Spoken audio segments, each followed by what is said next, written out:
The Illustrated London News was born 150 years ago when a Nottinghamshire newsagent realised that his customers were happier to buy journals when they had pictures in them. Herbert Strang was also well off thanks to a recipe he owned of a laxative called Old Parr's Pills. So, seeing a niche in the market and with a profit from the laxative, he started up the Illustrated London News, which has been running ever since.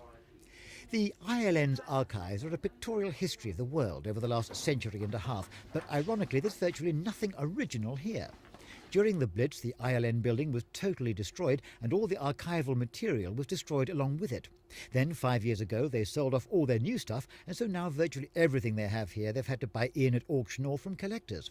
They still have a copy of their first edition, though. And this is a copy of the first ever Illustrated London News, dated week ending Saturday, May the 14th, 1842.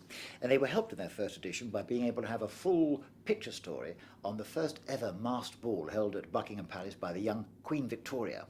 But just as the issue was going to press, there came news of a great fire in the German city of Hamburg. Now, of course, there were no instant pictures available, so what the ILN did was go to the British Museum, get a picture of Hamburg, and then they engraved on pictures of flame and smoke and people watching in a very concerned fashion.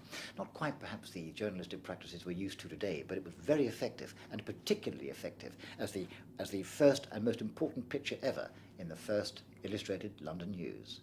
The magazine discovered long ago that people like picture stories about the royal family and pictures about wars that our soldiers fought in.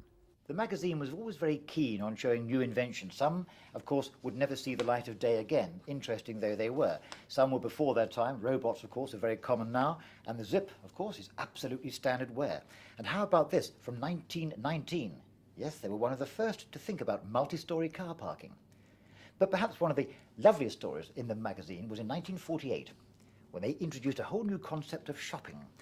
It was called a help-yourself grocery, and it came from America.